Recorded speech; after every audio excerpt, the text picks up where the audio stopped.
extra money every month for it. Of course. Yeah. Oh, You're so scared of the camera. Yeah. So we're talking about this being war. Because that's what it is. This is war. everyone No. Not It's just everybody will recording reply on. because they're scared Exactly. of the camera. So we've been talking about this being war. This is war. We are in a war against a system that has been slowly crafted over possibly millennia, for all we know, because the baton passes from people to people. The baton passes from institution to institution. It passes from the leading civilization to another leading civilization. For example, I mentioned many times about the baton being passed from the alpha parasite civilization of the Roman Empire to the alpha parasite civilization of the British Empire. fucking run. Sorry for cursing. Run deep there. What? Should I not curse? I don't care. Yeah, but I mean, what we're seeing right now everywhere is a war against people, and as I spoke about before in the last episode called "Weaponizing Stupid," is that it's exactly what's not just happening now. It's been happening for as long as propaganda has existed. And the example I gave earlier was about the town criers. Hear ye, hear ye. Go through the town. What were they crying? They were crying the news before it was put on print, and the printing presses were invented. And this was the town propagandist telling you what went on. I mean, you might have had some true news in a small village, but I mean, for the most part, anytime you have a large enough city, which is where parasites go to hide, freaks and parasites go to hide in big cities like London, New York, and all that sort of stuff. So this is where you get the collection of power that's not a power of light, it's a power of darkness generally. Because good people can create anything anywhere. So like you people like your great inventors in history, not your Elon Musk frauds, but your actual real inventors in history, people who have actually done things. Maybe the guy who lent the secret of fire, I don't know, first, and not to take it from lightning, but to create it. I would say that he probably shared that invention, didn't sell it, didn't patent it for 25 to 50 years and lock it up in a scenario where he can sue people, but actually just maybe gifted it to mankind. The whole reason we're forward right now is because of people who shared knowledge, and that's not a communist ideal, that's just a human ideal. And if you think it's communist, then stop using every fucking idea that was given to you. Stop using every invention that someone else came up with. That's pretty much what I'm going to say. Anyway, what I want to talk about was Rumble just farted. But the weaponization of stupid is reaching fever pitch at the moment.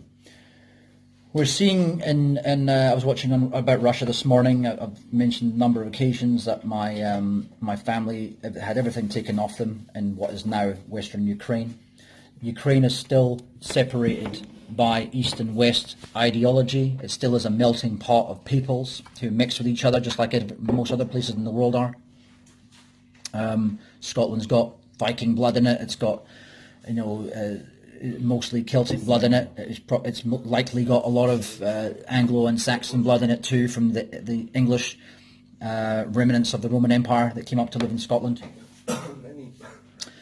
But the concept of countries, as much as I love Scotland and I want Scotland to be independent, I do understand that Scotland would be just as well off.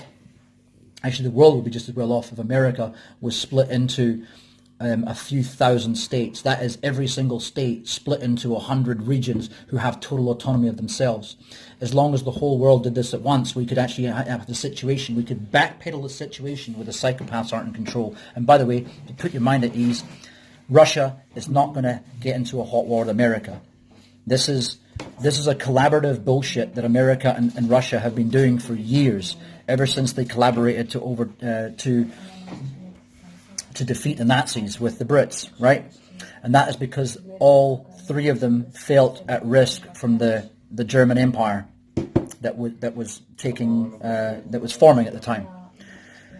So It doesn't mean the German Empire was just as bad as them. They're just as bad as the German Empire. Any other empire that raises is just as bad, because what it is collection of power. Collection of power is always evil, because normal human beings that aren't narcissistic psychopaths don't crave power over others, and they don't crave centralization and culmination of power into one, what do you call it? One kind of superstructure, you know? One cultural superstructure. So, Schist what? 6S. Oh, you want to get another one for her to make so she can do better videos. Or what? Martina wants. Oh, Yeah. okay. Yeah. So that's it really. We are too afraid to talk in front of the camera. You have the We were volume talking is so down. we were all talking so well before. Now it just seems like I was just talking. You have, you have your voice, Yeah. and then you have your filming voice. Yeah. Okay, And Rex, then I need to voice. record some of the things these guys have been saying when there's but they don't know what camera's looking at them, because it's actually some good stuff we come up with here. As is most of the conversations, I was having that one with Ricky a while ago. I said we should do this on the channel, but and my other mate Dean too, but it never seems to happen. And I wonder if this would be the result of it every time it does. Or maybe film. I mean, Rumble? just- What do you just, say? Like a podcast or Rumble's a looking voice good. recording. Yeah. Add it together with Maybe, a maybe. photo and then post it as Yeah. a Anyway, but these are the things we've been talking about the weaponization of stupid. It's a very real and it's a very present and near danger. But I don't think that it's something to be scared like, oh my God, it's something sudden that's happening, because it's not sudden. It's been happening for a long time, and it's always been around. Yeah. Yeah. And I think every country has examples of it. I mean, of course, here not just And everywhere, and a lot of people also think that okay, I'm in this fucking in this small town. When I moved to the city, there's no people like that. You're so lucky you're there and or in that city, because there's no stupid or ignorant, you know. Like, Yeah. No, The grass Be is here- always greener. Yeah, On be the here other for a few side, months, and you'll fucking see that. Yeah. Me and Alex are always talking about how we should move somewhere else, somewhere people are more open-minded. But at the end, everywhere is the same. Everywhere you can find people who are shitholes and brilliant minds. So I gave this story years ago, and the example I used was China. I said, it doesn't matter where. So it doesn't matter where you go in the world. Let me just put this here so it's more neutral. It doesn't matter where you go in the world, that you'll always find people that you click with, just like you're saying. Yeah, exactly. But the only thing I did recognise is that it might be a different balance. So someone was telling me the other day, and I'm trying to remember who it was, about how in certain countries that was it. It was Amit telling me about in Cyprus. He said there's a type of person there that will knock on you. He said, "Do you think?" He said it's the common type of person. Like almost everyone you meet who is a Turk, you meet in northern Cyprus. Yeah. If you tell them stuff about, I've got this guns or I've got this weed growing at home, they will knock on them. Really? Yeah, and the thing is, there's a few places in the world like that where people are overwhelmingly narcs. But those people can be found everywhere. And also the good people can be found among that group. Wait, Yeah. narc So- means that they will shit you up, or Yeah, basically telling the government, and then next thing your life gets destroyed so they can make a $50. snitches. Yeah, snitching. Snitches get stitches. So the snitches are so horrible in this world because they really are. Snitches are, in my mind, when I think about a totalitarian fascist world, snitches are the glue that hold that together. And that's why I say the quote quite often, "Betray your family and friends. Fabulous prizes to be won." Which is from an episode of Red Dwarf where they get hit by a thing called the spear squid, and it's got this ink that seeps through the hull of the small ship called Starbug. Oh yeah. And then they end up in a group hallucinatory state. It's a fabulous show. You've got to watch all of Red Dwarf if you've never watched it before, from like we did recently. We have a lot of amazing concepts. Yeah, definitely. And you can see that Star Trek is effectively, a lot of the best episodes in Star Trek are effectively the storylines of Red Dwarf with the comedy removed. The new Star Trek, yeah. Yeah, that new Star Trek is some more of these concepts with what do you call it? virtue signaling and social engineering added on. And I suppose to a degree, Star Trek, what's his name again, Gene Roddenberry, has always been that kind of pushing the idealism of socialism. And even in the new Star Trek, it talks about socialism versus capitalism, because the green woman, what's her name? I can't remember. But she's like meant to be the head of this alliance that's for capitalism. It's like, oh, look at the bad capitalist. She doesn't even care about anyone's lives. So they make it like, if you're capitalist, you're totally heartless. Capitalists and I suppose anarcho-capitalists and libertarians, they don't believe in being a horrible people. So I know all types of people. I know communists and I know socialists. I know every type of political affiliate you can think of, and they're not evil people.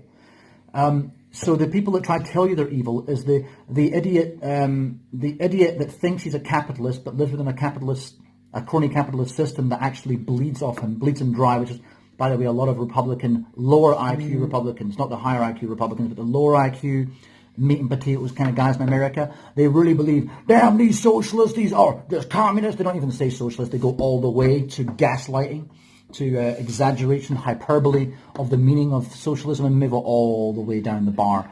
And this is why I like to go all the way down the bar when you talk about totalitarian lefties. I like to say you are a fascist, and a fascist does not mean right or left wing. You know why? Because political scales work left to right, and when you get near the centre, you have the other axis, which is the y-axis, and the y-axis has authoritarian, and then the bottom is libertarian. So libertarian is not actually a right-wing thing. Libertarian is I do not believe, well, you can actually say all the way in libertarian scale as an anarchist or a localist near the end of the scale. So that's the true scale of what these social mindsets are, but none of them are correct. And I've more in recent years discovered that even anarchy isn't correct, because you could never install it anywhere. You know why? Because if you installed it, the second you installed it, you would have to have it installed everywhere else, because if it wasn't, the countries that didn't have it would... And it physically possibly could not work to, Well, it probably could. But the countries that didn't have it, they would try to take your resources. They would collaborate together and use their weaponry or their power to then add you onto their empire, because that's just human nature and the nature of the humans that like to create systems that deliver more power to them than they could ever get themselves. The Elon Musk of the world, I'm going to start mentioning him quite a lot now, because we were talking about him earlier on. So when you and I talked about that the other day, it's like you were asking me why I thought what I thought, and I may have mentioned this in another video.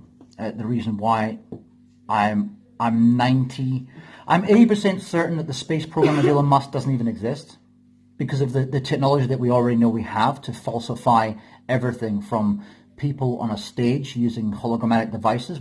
We saw years ago they could.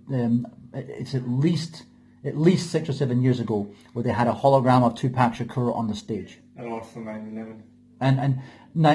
So it doesn't matter what it is. We know that camera tricks can be used. I was talking about my... Sorry, go on. Of course, yes. I was going on about my great-grandmother years ago, and how my granny was saying that she came in the house one day back in the 1960s, and the moon landing was on. And my great-grandmother said, smoke and mirrors, all of it.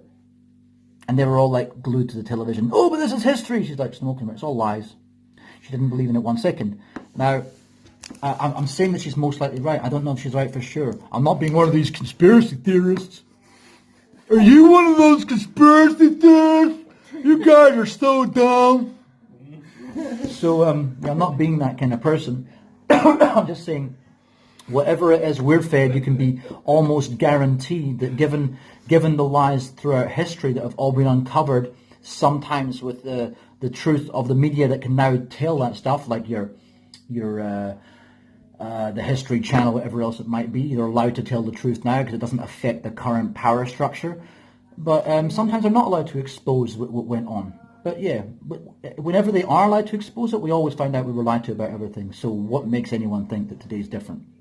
What makes anyone think that if the government is so far ahead in technology that they're not using that they don't already possess technology that's way further ahead than we know to hold us exactly where they want us, which is keeping the paradigm exactly in the order it should be, with the people in control at the top. They're not smarter than you, they're not better than you in any way, they just happen to hold the power. And they will make sure the people in the centre never climb that ladder and get up to where they should be. And this is why I'm also starting to think that some of us are born into I didn't even know I had a shitty family. So I don't have these daddy issues and mummy issues and all these family issues that some people have. Because I only found out my family were pieces of shit within the last, I suppose Paul a bit longer, maybe the last 5 years, something like that, you know what I mean? Because I always wanted to see the best in people. Then I was told by a series of friends that I always see the best in people, even when it's not there. And then I started to realise, why am I 40 years old and I'm still kind of struggling in life in some way, or well, let's say nearing 40 and still kind of struggling. And it's because I kept on giving away too much. These fucking assholes don't give anything back. So the weaponization of stupid is happening within our own families. It's almost like a matrix download, as Matt from Quantum of Conscience always says, but it really does seem like that. It's like a scopolamine hit, like my mother's theory was, which was where if you look at Obama and any other leader of the world, how they seem to say one thing, do another, but when they're saying the other thing that contradicts what they previously said, they don't seem to look as compass ment as they did before. Maybe they are under the influence of whatever it might be, scopolamine or the MK, what's it called, the experiment people, the conspiracy theorists talk about all the time, MK Ultra. Maybe it could be part of these programs. I don't know, but something's definitely going on, but it's not something new. It's just the current iteration of that. And as Matt again said in his channel the other day, it's like we've got a constant delay. We're constantly being hindered from realizing who we are, who we can be, what we can do, and the sheer brilliance that some humans can unlock. Because I think that maybe all humans are capable of it, but it doesn't just come with a born gift of intelligence. It comes with a will to be a better person. And part of that being a better person is understanding that there is such a thing as good and evil, and it's not a grey area. It's very, very simple. Guy comes into your life to fuck with you and you've done nothing to him, evil person. He wants to hinder you, steal from you, harm you in any way, and you've done nothing to him before, evil person. It's not no, but maybe this, no. Evil. Oh, but maybe something bad happened to him. But maybe he didn't overcome that bad thing that happened to him because a good person would. Out of my life, that's it. They would say that? Just fuck off out of my life. Exactly. Don't give opportunities. Exactly, and that's what I've been doing for years, is I've been giving opportunities to these worthless husks of human beings, worthless husks of human beings who have no one's best interest at heart but themselves. Again, I've now recently included my mother in this because I recognise how little she has done her entire life for anyone else. I'm just going to open up here and actually tell a couple of stories. One is, my mum's best friend died back in Scotland years ago. I started hanging out with her daughter, who was actually my best friend as a kid, Leanne Cadden, and she's a psychiatrist over in Scotland, a psychologist, over in Scotland. And what ended up happening was, we were talking about how our mums were friends, and it kind of got very awkward for me because my mum had given a whole bunch of excuses why she couldn't go to Scotland. Oh, the thing is, she's gone now, it's not going to bring her back, but she should have gone. My mum was too lazy to leave New Zealand.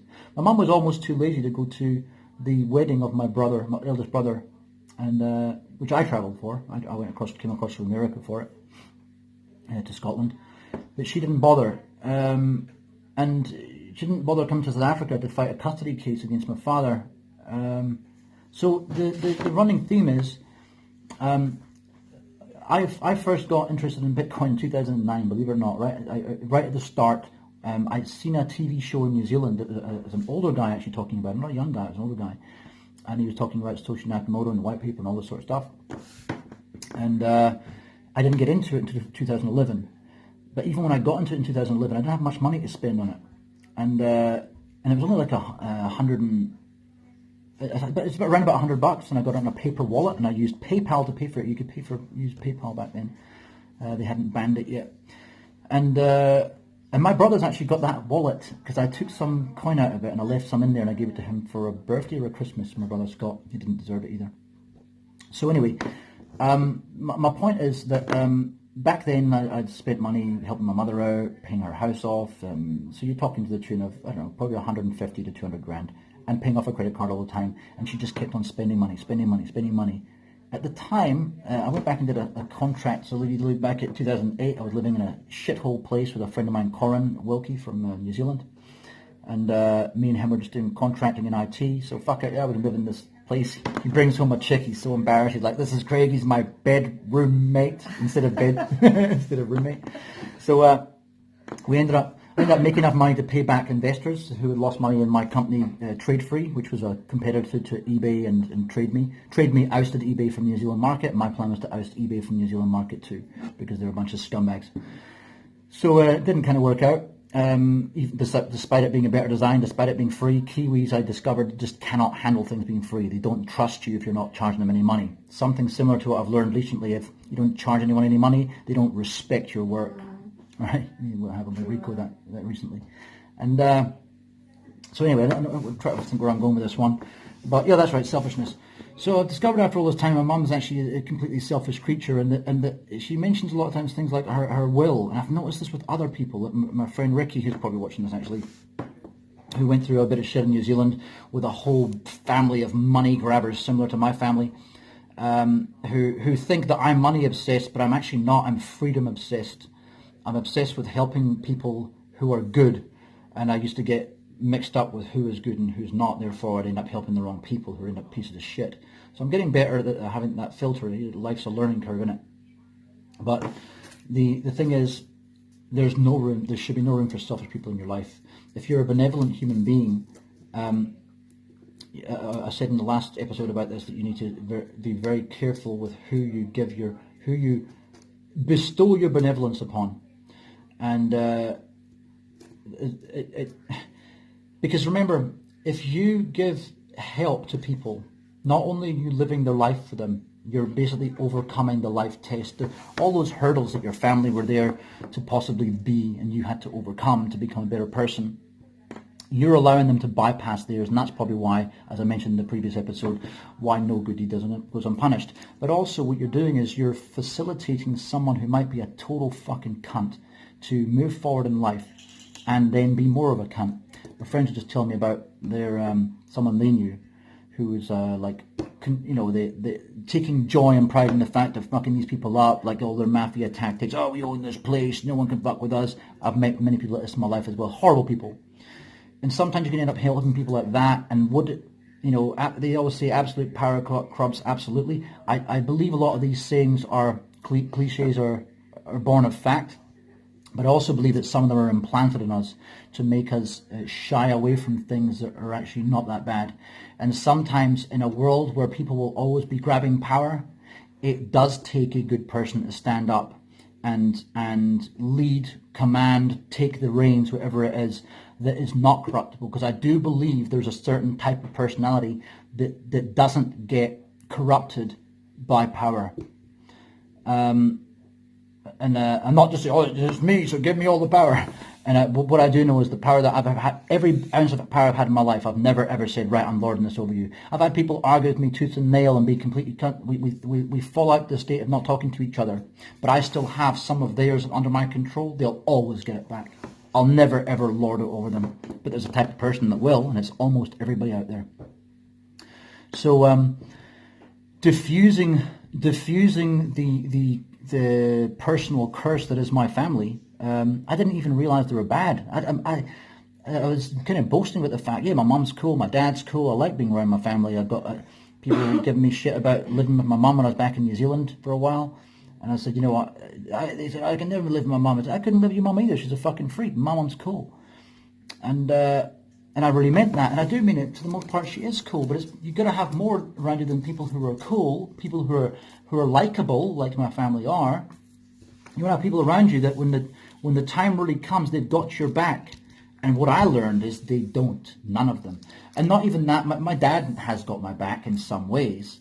But what I learned about him is his ego is so profound, so strange, and in a way, because sometimes your selfishness and ego can be extended through your children. You know, people say, "Oh, I'm selfless because I've got kids." No, you're selfish because you've got kids. You'd be raising someone else's kids if you were selfless. And but my dad would actually compete against me on an ego state, because I can't come up with any other reason why he would try cut me off at the knees and financially destroy my life as he attempted to do 2 years ago. So that what I mean is I class that as well as not really having my back, because you might have my back to make sure I don't die. As my example was, I could give my dad my life to hold my hand and it'd be safe. But if I give him my welfare on the other hand, and my ability to become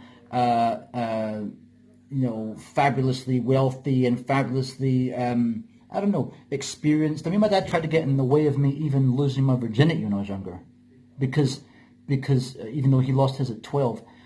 Because I don't know, I can only guess that it must have been because it must be related to ego again. For me, I think how I'm justifying my father and my mother and all the family is that they want what's best for me, you know?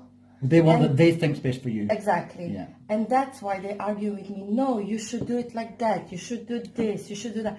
And I understand that if I would have a daughter and I would think, oh, this is bad for her, you should do it like this. Yeah. But this is my life. And once you recognize that daughter had her own wits about her and was an adult, he would say, right, this is the point now where you're the engine for your vehicle. I no longer...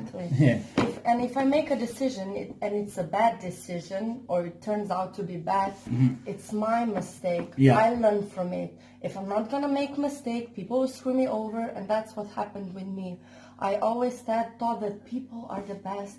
I said, oh no, okay, everyone has mistakes, but in the end, everyone is good. But yeah, it's not. It's not true. And this is my parents' fault, because they blocked me from all the bad. Yeah. But I'm not blaming them. Oh, exactly. They made my life, my childhood perfect. Yeah. Too much perfect. But now, for me, it's harder to be in a real world.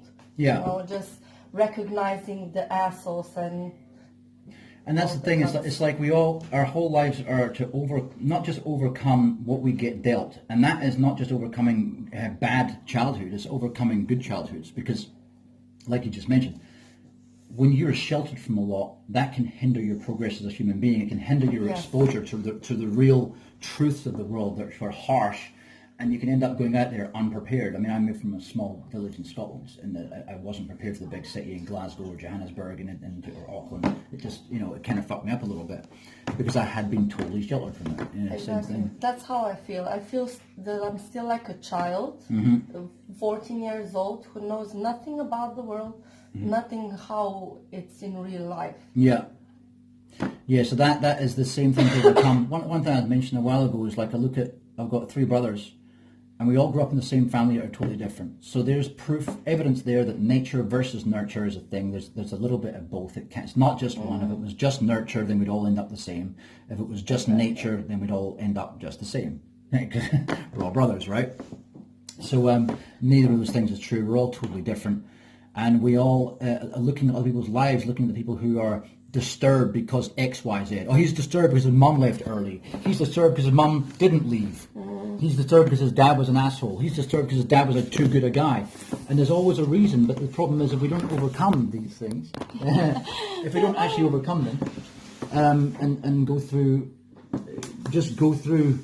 well, deal with your shit, but also deal with waking yourself up. Exactly. It's your own issue to wake up. That's I know you were saying fault before, but straight away you correct yourself. It's no one's fault. Yeah. And that's the thing, because the victim mentality, what Anita was talking about before, that can stretch on forever.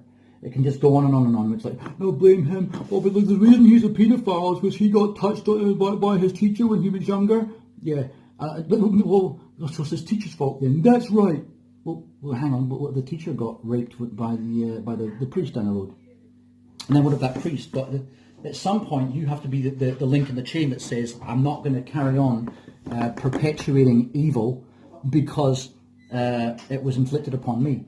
You've got to grow a pair of balls and grab life by the balls and say, fuck, I'm going to be my own person and do things the way I'm going to do it. And it's not going to be this way. And if you fail to overcome it, you're the person who I believe is just coded by the system to be that way. You are fodder, holding others back. It's like, right, let them fall in line, let the soldiers, let the army, that's right, you know. 'Cause if you look at it, what we actually went through here in Europe, all over Europe, was that. It was groupthink. We all went through, we had separate groupthink. We had Yugoslavian groupthink. We had the Germanic groupthink with the Austro-Hungarian Empire stuck together with the Germans. And you know, and then you had the Slavic stuck together. And then, oh, look at that, the convenient war. And I don't know if anyone ever asked the question, is, I was touching on before, is it all linked? Is Putin just as much a puppet as anyone else? Maybe better trained martial arts stuff like that because he wasn't KGB, but just as much a puppet as anyone else. Are the leaders of what was it, ex-leader of Poroshenko, I think it was, but I can't know who the current leader is for Ukraine, but are they all just puppets? I mean, we know they didn't want to be part of the EU because the EU didn't give them enough money, like it gave other parts of the EU development fund, like here in Slovenia or like Bulgaria. It's had a lot of stuff developed under, you see the EU don't mind putting their placards everywhere. So they like to advertise it. So, right, so, yeah, anyway, they don't give anything for nothing. They want something in return. So almost anywhere that accepts funding from America, you know, or any country, from China, you know that the people accepting it are corrupt. It's empires don't just give for nothing. Everything has strings attached to it. So I think it's exactly what's happening right now, is we're having a power struggle between entities, but at the end of the day there's no honour among thieves, so they will end up cannibalising each other, but they'll do it over the bodies of the rest of us. You know, they'll send us into war first. Again, that's the culling exercise. I don't even know if they're getting these instructions they get in life from some kind of higher power, like a godlike figure, or like aliens, or like just a collection of creatures or human beings that have been around for so fucking long that we don't even know who they are, but they're just behind the curtain everywhere, and every government responsible. I don't even know how it's structured, but I know whatever's going on is not good. But I also know it's not fresh, it's not new, and that almost everything we have from a cultural point of view in every country is designed to hold us back. As the example I gave last time, it's like, oh, I'm a builder, my father was a builder, I'm a builder. You know, you're meant to be proud of that. Like, I'm a butcher, my father's a butcher, I can't, you can't be proud of that. You can't pigeonhole yourself into being one simplistic thing. But it does definitely serve some kind of agenda by doing so, by keeping yourself limited and feeling you can't do things that are, well, it should be fucking simple. Like, for example, for every man, woman and child in this world to live in a house that's totally off-grid is already possible. It's, you can't, people have this argument quite a lot. I used to work for Board of Water and Light over in Michigan, right? We had 2 coal power stations, quite fairly clean burning coal actually. You use certain technology to make it clean. We'll get into it, but anyway, gas, we got hydroelectric, and we had solar, right? And these people would tell me, you know, oh, you can't have, not people at power stations, but people would tell me that, oh yeah, you can't really do this with renewable power, it just doesn't work. And they'll purposely gaslight, like the other side will gaslight as well. Like they know it's not true what they're saying, but what they'll do is they'll try form the sentence, they'll try form the argument together and say, oh yeah, I'd like to see you charge your Tesla with that. Well, you could actually have, if your whole roof was complete with solar panels, you're talking about 60 at least, multiplied by 300 milliamp minimum. Yeah, it's enough to charge your Tesla. Actually is. Or other brand of cars, you know. God, I can't even think of it now. Tisker, what's it called again? Tisker, I think it's called Tisker or something like that. There's a whole bunch of electric cars out there. Chevy Volt. Anyway, Nissan Leaf, Mavic, the Mitsubishi electric Mavic. So you know, my point is that it's been possible for a long time. It's been possible to complement wind and solar and various forms of kinetic energy production together for a long time. There's people been using turbines and streams and rivers for a long time. So this is nothing new. You can power everything that you have in your house, including your vehicles, with all these renewable powers.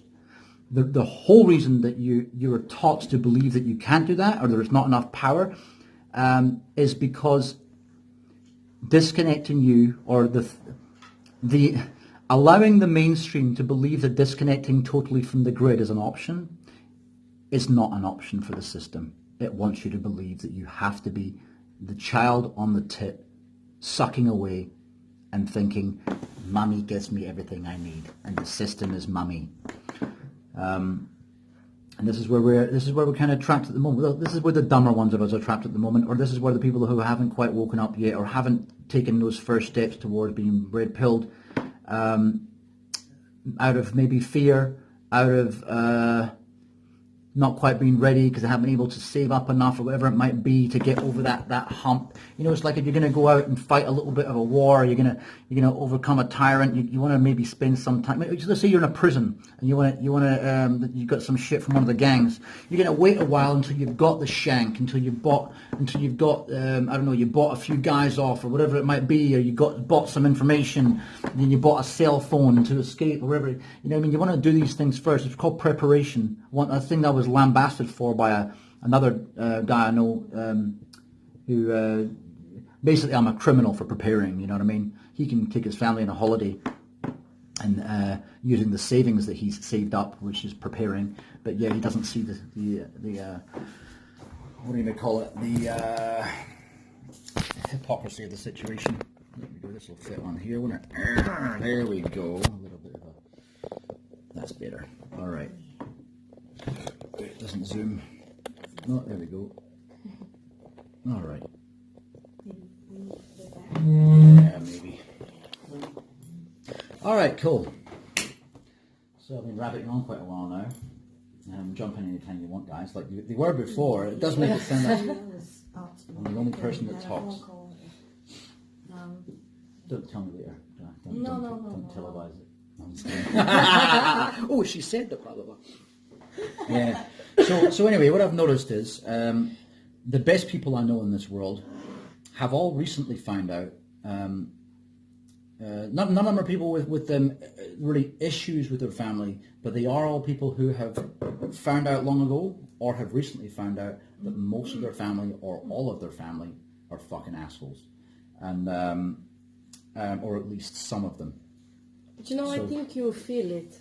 As I always felt like I'm an outsider. Next sheep of the family. Yeah, exactly. Like, No, you definitely do. It's instinctual, isn't it? Mm. Yeah. Just know it. Yeah, it's funny the thing that comes from instinct. 'Cause I was talking about instinct as well, about how we're almost taught to suppress our instincts. Yes. And one of those things actually that comes up quite often nowadays is, again, tied into conspiracy theory. Because if you say something and you might not have seen the story, and it's like, what are you talking about? Like, my instinct tells me this guy's not to be trusted. Yeah. Who are you talking about? Oh, Anthony Fauci just seems a bit weaselly. Oh, you're one of the conspiracy theorists. What conspiracy theory are you talking about? Oh, well, the conspiracy theorists reckon, well, I haven't seen that story yet, so I mean, I can't be that. I was going on my instinct by him looking like a weaselly little sneaky little rat. He's always, now he sits having his little pointy little mask on. He's like, now you got to take it off, the little rat nose on it. That's what I imagine. He's always been a ratty little piece of shit. And Kerry Mullis, who invented the PCR test, said he was he called him a moron, and he also said that the PCR test was not to be used. His PCR test that he invented was not to be used. And you know what? I'm going to try copy a video from this morning. Please remind me in the comment section if I don't do it. About Kerry Mullis. It's from the same time when he said this moron stuff about Fauci, but it's not the same clip in the video. It's a part I've never seen before. Really eye-opening, actually, where he's talking about kind of existential stuff. It's actually quite cool. I need to put it on this video. Please remind me. But yeah. Cool, thanks. So I just forget shit all the time. Oh, that's it. It goes. This weird material this tripod's made of. All right, cool. So yeah. What were we changing for now? What was the thing I was talking about? About your intuition. Oh yeah. So we're taught that intuition's wrong. So it's like because all these seeded intentional false conspiracy theories. and also the ones that you're meant to say are false. Because remember, the world is seeded with false conspiracy theories so that they can actually mix in the true ones, remembering that every single crime in this world that gets solved or let's say someone gets up on a charge, that's generally a detective that has a conspiracy theory, and then that theory leads to an investigation, that investigation leads to charges, and blah, blah, blah. So don't let anyone tell you that conspiracy theory is a bad thing, because it's the starting point of uncovering pretty much every crime, right? So how they diffuse the truth from this truth. Mm-hmm. So you're mixed up, so you don't know what your intuition is telling you. Mm-hmm. But what is true, like is true, what isn't. Mm-hmm. Yeah, so you're taught to second guess yourself. Yeah. Yeah. Second guess, that's Yeah. You're definitely taught that you can't. If you start saying, "I just feel it," "I just know," right?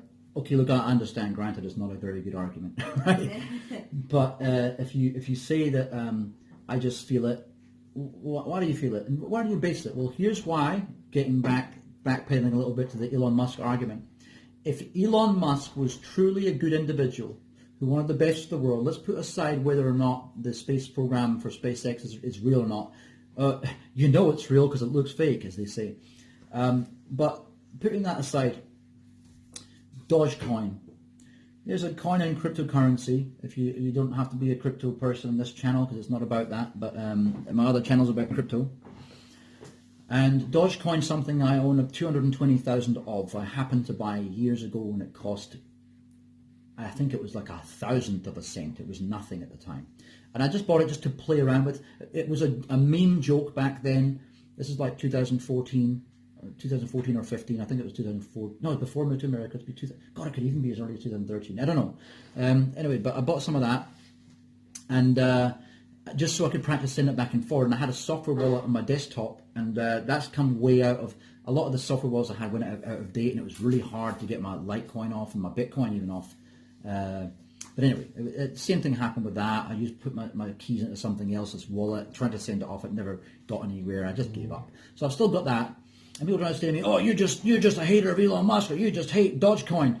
No, I know what Dogecoin is. It's a coin that was a mineable coin that got changed into being mined by the Charlie Lee from Litecoin said, when you mine Litecoin now, you'll automatically be piggyback mining the Dogecoin network, right? So it's not really, it hasn't got any value from that point of view.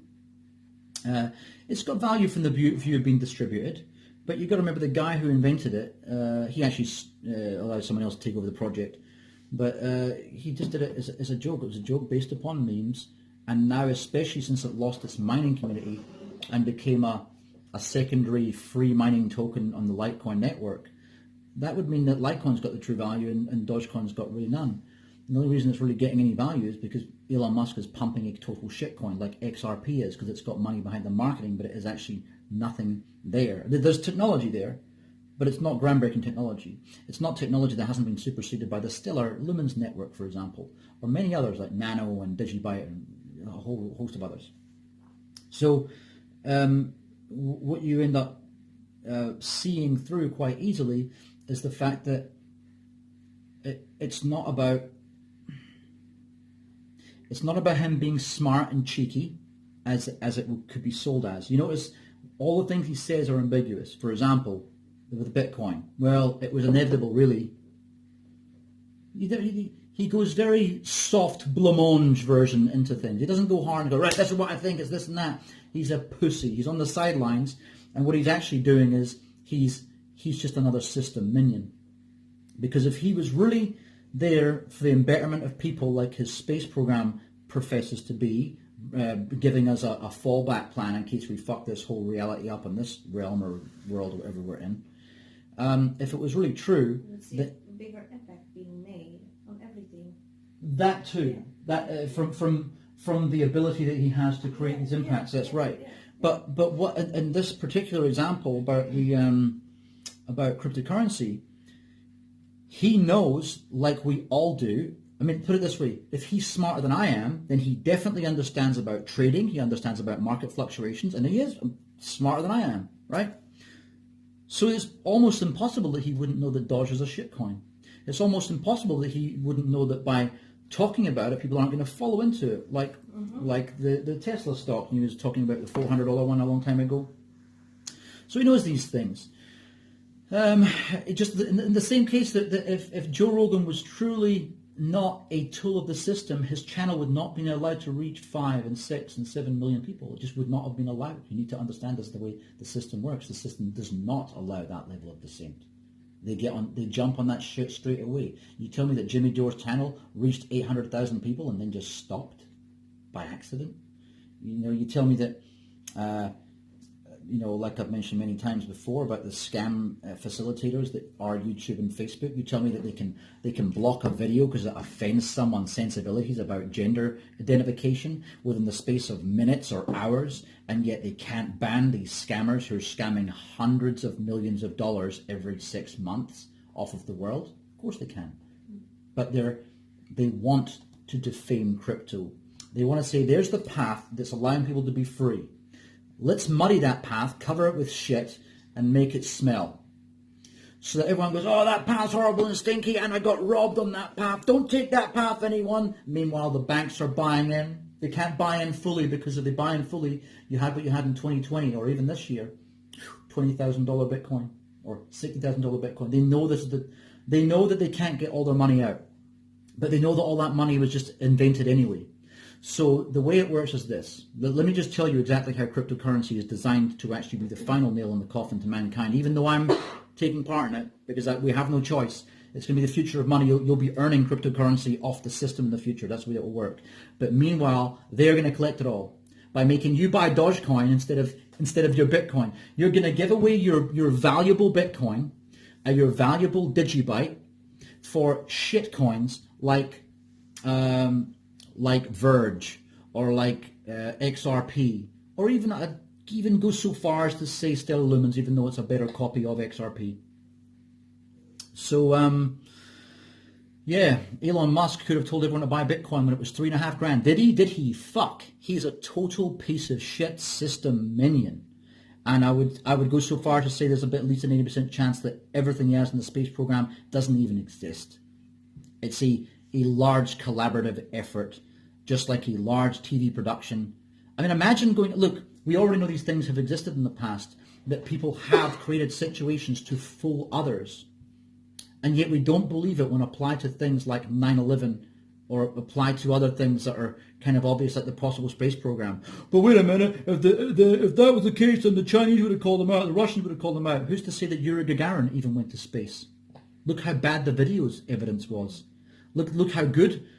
Look at the original videos of Stalin and Hitler, and you tell me about the quality of videos they had. And this wasn't taken on some cameras the size of this room. These were taken on the 8mm ones, right? Or similar devices. They might not have had sound, right? Look at Harold Lloyd and all these early videos of Charlie Chaplin. Look how long ago that was. The grainy pieces of shit that were broadcast across the world for Yuri Gagarin being in space, or the dog program, or later on when the Americans finally lost the space race and got to the moon, apparently, and all the shadow around that. Yeah, it could be true. I'm not saying it couldn't. I'm not going to be one of those conspiracy theorists. I'm not going to give you that satisfaction for that kind of piece of shit who's going to try to tarm with that brush just to escape the discussion, the rational discussion that it is to question those things about us. But if you're a rational person and you're a sane-minded person, you have to question, if we have technology or had technology back then that could falsify these things, why wouldn't they use it to win a war? Or why wouldn't they use it after spending billions of the people's money in Russia and billions of the people's money in the UK and in America to create all these weapons of mass destruction, if they even exist, right?